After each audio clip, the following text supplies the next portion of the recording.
Come on down, you're the next contestant on Price is Right Wrestling, and what the fuck is even going on? Creative basically just took a bunch of ideas on a notepad like this and said, we're just gonna go with this one. Turn Cora Jade heel for no goddamn reason, even though her and Roxanne Perez just won the NXT Women's Tag Team Championships a week ago. We don't plan ahead. Why the fuck should anyone care? I'm Rant with my review of WWE NXT 2.0. You know, heel turns only work when you actually have a plausible reason for them. Honestly, at this point, it has to be that they're just trying to get rid of the NXT Women's Tag Team Championships because they've already gotten rid of the main roster Tag Team Championships. I don't fucking know what's going on with this show. I don't think creative knows. I don't think the talents know. They're just throwing shit at the goddamn wall and seeing what sticks. The Russo method. And this show isn't even getting goddamn ratings close to anything that Russo did in WCW. Granted, viewing habits change, but nevertheless, fuck. Goddamn, NXT 2.0 is so fucking difficult to watch sometimes. There are times where they'll do stuff and like, okay, this isn't necessarily dull. It doesn't really make a lot of sense. And then there's a lot of stuff where I'm like, I don't know why these people are fighting. I don't care. Post Great American Bash, we get recaps for a few minutes. I would have been happy with 2 hours of recaps. They probably could have just rebroadcast Great American Bash. They could have rebroadcast Great American Bash 1991 with a few things chopped out, and it would have been better than this. So, we cut to Roxanne Perez laid out in the parking lot. That ill-fated, ill-begotten goddamn parking lot. You can't even sneeze out there. You can't even put a toe on that parking lot without getting the shit beat out of you. Cora's yelling, help, help me, Spock, help me. So, Giovanni Vinci makes his entrance, Wade strikes a pose, and then Apollo Crews and Giovanni Vinci had a match. So, it's Nigeria versus Italy. Tale as old as time, and no, that doesn't make any sense. Okay. Hey, look, Vegeta, more bald people. And they had a chop off. Look, Eichner can work, but he would have been better off being a second to Walter Gunther. Because this gimmick is fucking stupid. This is a fucking terrible gimmick. He looks good, and he can work decently, but I also don't know what the fuck the point of this was. I mean, because they're trying to throw a bunch of, like, they're trying to mix a few feuds. Like, oh, we're going to have these two guys feud. Oh, no, we're going to do this. And Apollo did get hit with a stiff clothesline at one point, and then hit that catch powerbomb, but kind of hit it badly because he's hurt. So Vinci rolls outside, takes a fan's phone, and then the phone ends up in the ring, and the ref's trying to get to the phone, and then Zion Quinn shows up and just broadsides Apollo, and then Vinci hits his home bomb, 1, 2, 3. Okay, Zion Quinn has a great look, and he has some great athletic ability. I have nothing against the guy as a person. I praise the fact that he has a good look, and they should do something with him, but stop, start.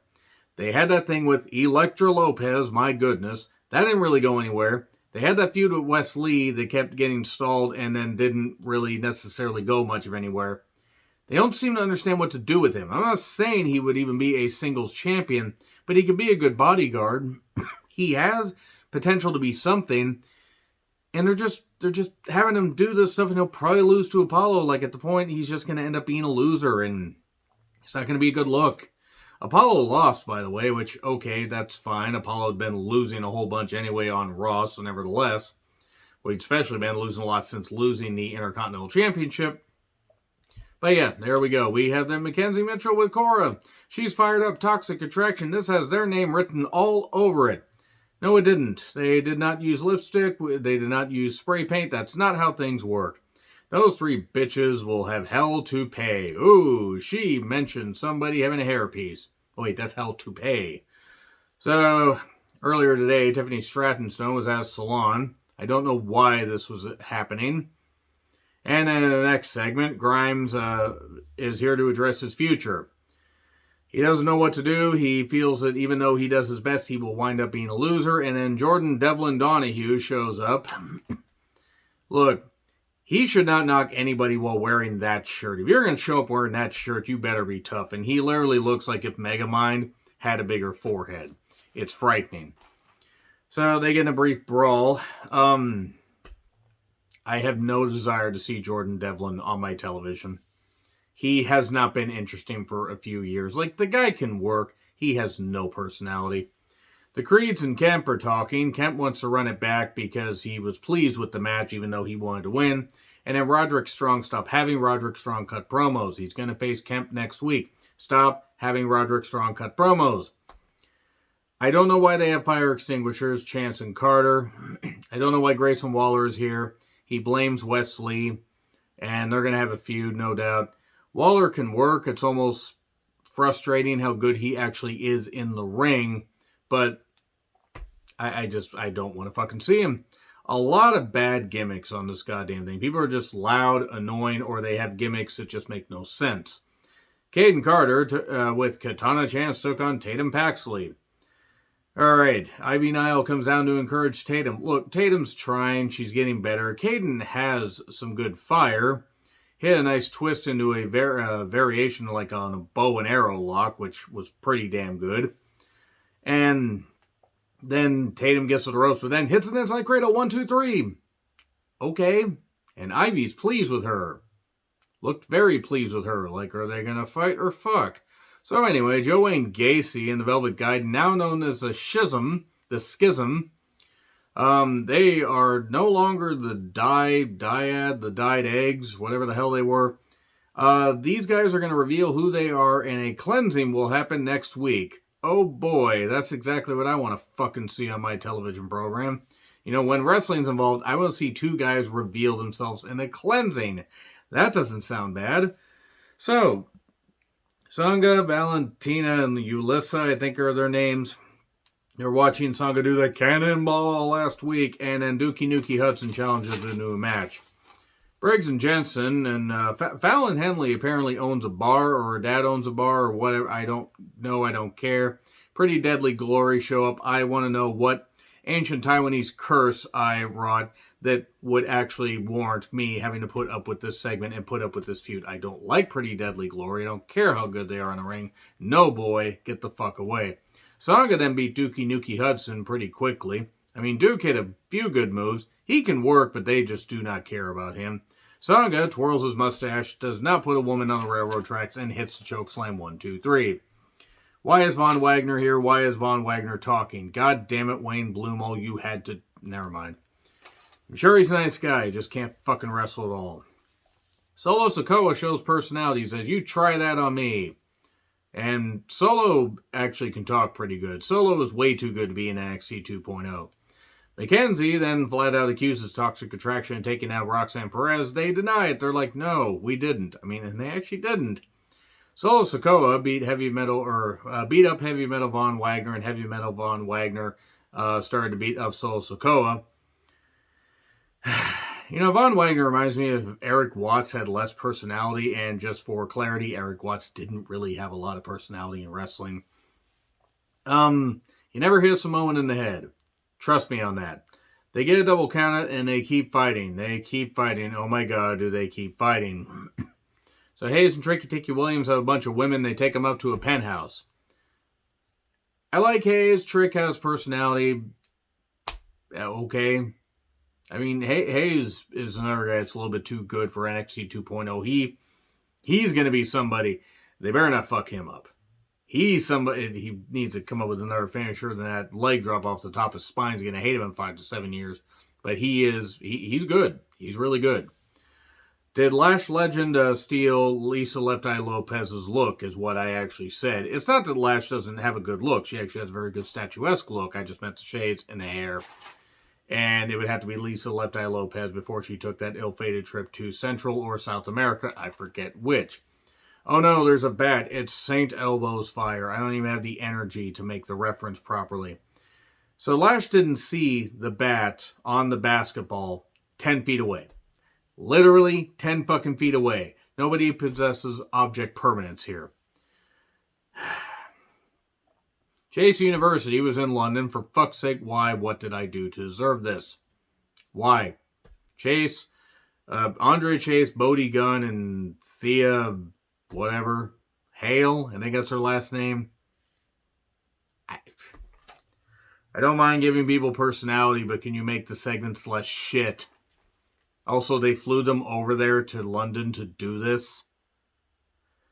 Indy Hartwell took on Lash Legend. Lash got no TV entrance. Apparently, they don't like Lash Legend's TV thing or entrance theme because she never gets it. It was fine. It was fine, I guess. Lash did hit get a unique stretch, like stretching her over her back and everything. That was actually not too bad. At one point, St. Elbows Fire just shows up on the goddamn, little crow's nest dealy thing or whatever the hell it is, a little stand in the place where you live and now face north.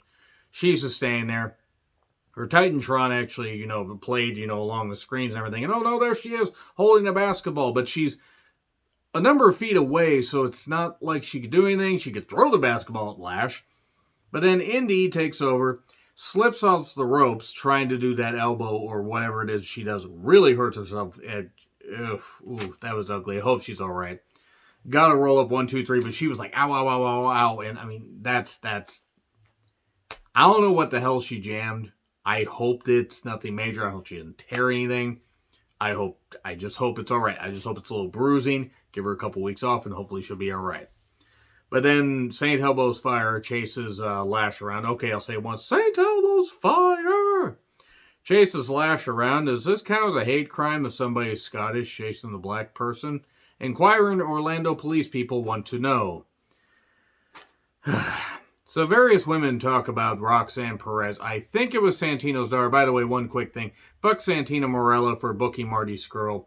Fuck him, and fuck the fact that Marty Scurll still exists anywhere in the world of wrestling. It missed me with the goddamn legal age in the UK. Don't fuck or coerce people, underage or otherwise, especially underage, but don't coerce people. Don't coerce people into having sex with you because you're just that much of a piece of shit, you fucking assholes. And fuck Santino. Seriously, why the fuck is he still here? Hopefully his daughter doesn't have her head up her ass like he has hit a head up his own ass and has for years. I don't know who these were. I think Sloane Jacobs was the redhead. I don't know who the other people were. Amari Miller. Amari Miller was actually one of them. So many of these women are so interchangeable. And that's not to say that they don't try, but you got to watch NXT Level Up. Some people say, I don't want to. Why would I want to watch that? Then Heavy Metal Von Wagner and Solo Sikoa keep fighting. God help me is what I wrote down. Tony D'Angelo and who's left of Legoland Phantasm because Santos has been discharged from the hospital. Elektra Lopez, my goodness. They also had nothing to do with Roxanne's attack. Solo and Von Wagner keep fighting. Norman Smiley sighting. You can beat the shit out of both these guys because he's just that tough. Well, actually, him versus Solo might be an even match. He just show a shiny object. It'll outsmart the demented and lobotomized zebra that is Heavy Metal Von Wagner. And Sophia stops Von Wagner. Shiny, pretty. He does look very Cro-Magnum-like. Solo then tosses Robert Stone in a very clean dumpster. Very clean dumpster. That trash was awfully clean. So anyway, there's a QR code, and it's a bunch of C's and 1 O. Somebody said it's like a Wordle puzzle. I've seen Wordle on social media. I don't ever want to see it again. I don't know what it means. I don't care. Tony D'Angelo, and I think it's Stax. I think that's the one that didn't get thrown off a bridge. They took on Inoue and Blade, and their Team BBC, they had potential, and there was a twist in 1, 2, 3. That twist, whatever it is. Like a perfect plex. And then Wild and now not Mendoza, but Cruz attack and beat up Inoue and Blade. I like Inoue and Blade, and hopefully they get more opportunities.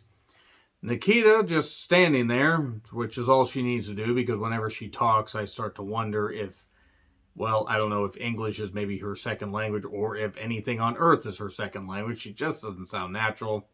She didn't attack Roxanne, but she's ready to face Mandy at any time. And Axiom Verge is coming to NXT. Boy, they're kind of late on their video game stuff. Next week, Devlin versus Grimes, Briggs and Jensen versus Pretty Deadly Glory for the UK tag titles. I ask again, what ancient Taiwanese curse have I wrought to put up with this? Toxic Attraction entrance, JC Jane, my fucking goodness. Mandy talks about what she, like the fans, talks about all this stuff. The fans are chanting, shut the hell up, let her talk. Cora comes down, I'll take Roxanne's place. Roxanne has taped ribs and everything and says, nah, I'll fight. And even though Roxanne fires up early, Mandy violently scissors her from behind and keeps scissoring her and thrusting into her ribs, thrusting repeatedly.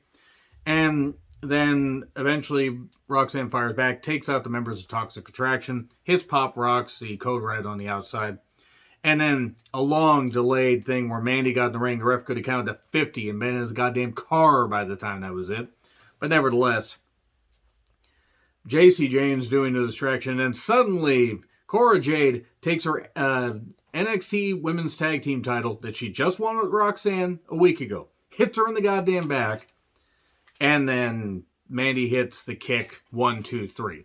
And then Cora is like yelling at her and everything and takes her skateboard and goes to swing it. And that thing breaks. That thing breaks and is as flimsy as this goddamn heel turn. She's like, I brought you here. I made you. Ah! Okay.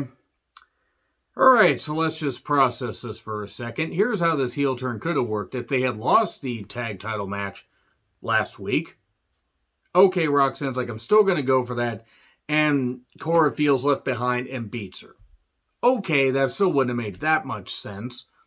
They just won the fucking titles. Unless you're getting rid of the titles and you're just like, whatever, or you're going to have Cora Jade and Roxanne go Giant and Sting style of Great American Bash 1998 and have a match for possession of the World Tag Titles. No, really, that was a match that happened because WCW was pulling every rabbit out of the goddamn hat trying to compete with Vince and stay ahead. That was something that actually happened. Unless they do something like that, I think they're just going to get rid of the tag titles.